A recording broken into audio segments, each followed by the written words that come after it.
ایک جوان کہتے ہیں بڑا گنہگار تھا، ایران کا رہنے والا ہوتا ہے جوان دوستیوں کے چکر میں، تو ایسا ہی جوان تھا، دوستوں میں، پرائیویسیز میں اور ان چیزوں میں پڑا۔ جب والدین نے زیادہ پوچھنا شروع کیا تو اس کو پتا تھا اب گھر میں تو یہ میں کام نہیں کر سکتا، نشے کا عادی ہو چکا تھا، تو اس نے ماں باپ کو چھوڑا۔ کہتا ہے میں اتنا بد اخلاق تھا، جب غصہ آتا تھا تو کبھی کبھی ماں کو بھی مارتا تھا، باپ کو بھی۔ جب نفس کی حکمرانی ہو جائے نا بندے پر تو ظالم بھی بن جاتا ہے۔ کہتا الگ میں نے فلیٹ لیا، ایک گاڑی تھی، میں اس سے مسافر اور پیسنجرز اٹھاتا تھا ایران میں، جو دن میں کمائی ہوتی تھی، رات کو نشہ، گناہ، فحاشی۔ کہتے ہیں محرم کا مہینہ شروع ہوا، ایام محرم آئے، 6 دن گزر گئے، میرے دوست نہیں آئے۔ میں نے فون کیا کیوں نہیں آئے، انہوں نے کہا کہ مصیبت کے دن ہیں، ایام ازاں ہیں، ہم گنہگار ہیں لیکن کم از کم 10 دنوں میں ہم احترام کرتے ہیں۔ تو کہتا میں غصے سے دوستوں کو آنے کی ضرورت نہیں ہے، میں نے گاڑی نکالی اور راستے کو جا رہا تھا، مسافر اٹھاتے اٹھاتے رات بہت لیٹ ہو گئی تھی، اس راستے پہ ایک میں نے لڑکی کو کھڑا ہوا دیکھا، اسے میں نے گاڑی میں بٹھایا، کہاں جانا ہے، کہا سیدھا جانا ہے۔ آگے چلتا گیا، اچانک نفس نے غلبہ کیا، گناہ نہیں کیا تھا اتنے دنوں سے، ذہن میں خیال آیا اکیلی خاتون گاڑی میں ہے، نیت گناہ کی، گاڑی کو میں نے موڑا۔ یہ جوان بچی محجب کہنے لگی کہاں جا رہے ہو، مجھے تو سامنے جانا ہے۔ میں نے وہی گناہ والے جملے بولے، اسے دعوت گناہ دی۔ کہ بچی رونے لگی تو کیسی باتیں کر رہا ہے، اس نے کہا میں نے تو ارادہ بنا دیا ہے۔ کہتا مجھے واسطے دینے لگی، اب اکیلی خاتون کیا کرے، اسپیڈ سے میں گاڑی چلا رہا ہوں، دروازے لاک ہیں۔ کہتا مجھے واسطے دینے لگی، ظاہر ہے ایران تو مطلب دونوں شیعہ ہیں نا۔ کہنے لگی تجھے حسین کا واسطہ، تجھے مولا علی کا واسطہ، تجھے امام زمانہ کا واسطہ، ایرانی حضرت عباس کا بڑا احترام کرتے ہیں، تجھے ابو الفضل کا واسطہ۔ کہتا میں نے کچھ بھی نہیں سنا، میں نے کہا یہ چھوڑ دو عقیدے کی باتیں، فلاں کا واسطہ، فلاں کا واسطہ، کس نے دیکھا ہے۔ کہتے آخر میں اس نے ایک جملہ کہا جس سے میرا وجود کانپ گیا۔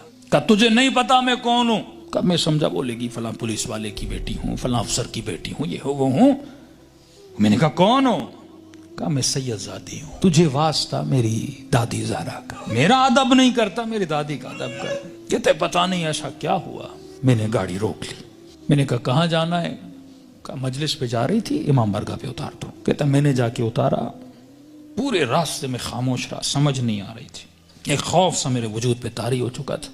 کہتا یہ خاتون گاڑی سے اتری اور جب جانے لگی تو مجھے کہنے لگی کہ اے جواں میں مجلس میں جا رہی ہوں، تیرے لیے دعا کروں گی، تو گناہ کرنے پہ آتا تجھے کون روکتا، میں اپنی دادی زہرا سے تیری سفارش کروں گی۔ میں نے سارے واسطے دیے تو روکا نہیں، لیکن جب تم نے میری دادی کا نام سنا تو رک گیا۔ اہل بیت فرماتے ہم بڑا احترام کرتے ہیں اس بندے کا جو ہماری دادی کا احترام کرے۔ یہ جوان کہتا ہے میرے وجود میں گویا ایک انقلاب سے، ایک عجیب سی سچویشن تھی، بس دل کر رہا تھا میں روں۔ کہتا جہاں میں نے اس کو اتارا تھا وہ میرا محلہ تھا، میرے ماں باپ کا گھر تھا، کئی عرصے سے میں آیا نہیں ان کو دیکھنے کے لیے۔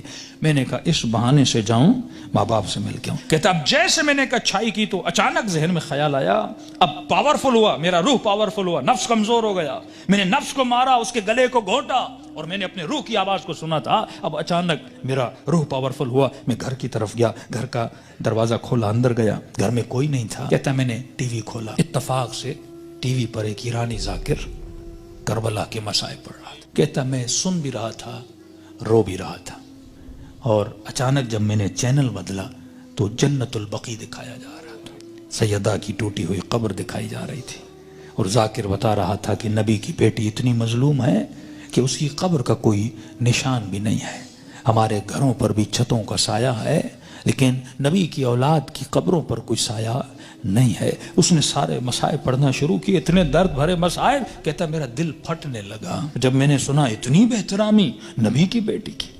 تو کہنے لگا سیدہ میں اتنا بڑا گنہگار ہوں لیکن میں نے آپ کی بیٹی کا احترام کیا، ایسے تھے جنہوں نے نبی کی بیٹی کا احترام نہیں کیا۔ کہتا اب جب رونے لگا تو مجھے اپنے گناہ، اپنی خطائیں، اپنی بدکاریاں سب یاد آنے لگی، جتنی میری اندر کی کثافتیں تھیں گویا کسی نے سامنے لا کر کھڑی کر دی تھی۔ اب میں رو بھی رہا تھا، اللہ سے معافی بھی مانگ رہا تھا، اتنے میں میری ماں گھر آئی، جس ماں کو مارتا تھا۔ اتنے سالوں کے بعد جب ماں نے مجھے دیکھا، کہتا جیسے مجھے دیکھا تو دیکھ میں رو رہا تھا، کہتے جیسے مجھے دیکھا تو بڑے پیار سے میرے ماتھے کا بوسہ دیا اور کہنے لگی رضا تو وہ نہیں جو یہاں سے گیا تھا، مجھے بدلا بدلا لگ رہا ہے۔ تو میں نے رو کر کہا کہ اماں مجھے سیدہ نے بدل دیا۔ کہتے معافی مانگنے لگا، ہاتھوں کا بوسہ لیا، ماں کے قدموں پہ گرا کہ اماں مجھے معاف کرنا، میں بہت برا تھا۔ جب میں زیادہ رونے لگا تو ماں نے کہا بیٹا یہاں نہیں رو، امام بارگاہ میں مجلس ہو رہی ہے، معصوم کا فرمان ہے کوئی بھی دنیا کی مصیبت آئے نا ایسے نہ رویا کرو، بیوی چھوڑ کے جاتی ہے، بچے بدتمیزی کرتے ہیں، رزق میں پریشانیاں آتی ہیں، بندے کا دل کرتا ہے روم، کہتے ایسے اپنے آنسوؤں کو ضائع نہ کیا کرو، ذکر حسین کو یاد کیا کرو، مصیبت اہل بیت کو یاد کیا کرو، ان آنسوؤں کی قیمت بڑی ہے، ان کو ایسے ضائع نہ کیا کرو، غم حسین میں، مناجات خدا میں، توبہ میں بہایا کرو۔ تو ماں نے کہا حسین کی مجلس میں جاؤ، کہتا ہے اتنے سالوں کے بعد جب محلے میں گیا تو محلے داروں نے دیکھا ارے وہ جوان جو اتنا گمراہ تھا آج ذکر حسین میں رو رہا ہے، اس کی زندگی میں انقلاب بپا ہو گیا۔ کہا کہ جب سے گیا، اس کی ماں کہتی ہے یہ خادم بن گیا حسین کا، یہ عزاداروں کے برتن دھوتا، کبھی جوتیاں بناتا، کبھی وہاں پہ ان کے لیے چائے رکھتا، دن رات خدمت کر رہا ہے کہ پورے محلے نے گواہی دی کہ یہ اس سے سچا عزادار ہم نے دیکھا نہیں ہے۔ کہتے ہیں 1-2 مہینے گزرے، ایک قافلہ بنا کربلا جانے کے لیے، تو لہٰذا اس قافلے سالار جو تھا، مسجد کا ہیڈ بھی تھا، پریزیڈنٹ بھی تھا، اس نے اسے بلایا کہ رضا ادھر آ، ایک جوان کو ہمارے ساتھ چلنا تھا جو ہیلپر تھا لیکن وہ بیمار ہو گیا ہے، میں اتنے دنوں سے سوچ رہا تھا کسے لے کر جاؤں اس کی جگہ پر، اچانک ذہن میں خیال آیا تجھ جیسا نیک جوان ہے، اسے لے جاؤں حسین کی زیارت پہ۔ کہتا جیسے میں نے سنا میں رونے لگا، میں نے کہا مولا حسین کچھ دن نہیں ہوئے آپ کے قافلے میں آیا ہوں، اتنی جلدی آپ نے مجھے اپنی زیارت پہ بلا لیا۔ کہا مولا حسین کی زیارت کی، توبہ کی، واپس آیا، پھر ایک قافلہ حج کے لیے نکلا۔